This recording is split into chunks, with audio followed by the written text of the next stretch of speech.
జరిగిన మాట వాస్తవం. ప్రభుత్వం తరఫున నేను క్షమాపణ కూడా చెప్తున్నాను. ఎందుకంటే మనం అనుకున్న దానికంటే డబల్ 3 రెట్లు ఎక్కువ వచ్చింది. రైతులకు ఇబ్బంది అయింది. కల్లాలల్లా 15 రోజుల నుంచి రైతులు ఇబ్బంది పడుతున్నారు. ఆ మాట వాస్తవం. అందుకని మేము కూడా చింతిస్తున్నాం అందరం.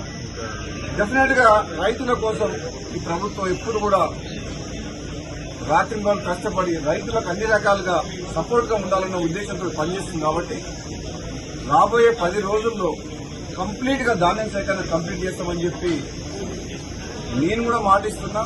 ప్రత్యక్షంగా నేను కూడా ఈ గోడౌన్ హ్యాండ్ ఓవర్ చేసుకుంటానికి అధికారులతో మాట్లాడి గోడౌన్ ఓనర్ ఒప్పుకోకున్నా సరే బలవంతంగా నోటీస్ ఇచ్చి తీసుకోవడం జరిగింది. ఇంకొక 1,00,000 టన్నులకు తిరుమలకి సూర్యాపేట మండలం అక్కడ ఒకటి ఉన్నది, అది కూడా తీసుకోమని చెప్పిన ఇప్పుడు అడిషనల్ కలెక్టర్ గారితో మాట్లాడినా. వచ్చే 10 రోజుల్లో ఈ ధాన్యం సేకరణ ఎప్పుడు ఇంత ప్రాబ్లం రాలే, ఈసారి వచ్చింది ప్రాబ్లం. ఈసారి దిగుబడి ఎక్కువ రావడం వల్ల, కాబట్టి వివిధ కారణాల వల్ల ఆలస్యం అయింది. మా రైతు సోదరులందరూ కూడా దీన్ని పరిస్థితిని అర్థం చేసుకుని సహకరించాలని చెప్పేసి ప్రతిపక్ష పార్టీల అందరూ కూడా నా విన్నపం ఏంటంటే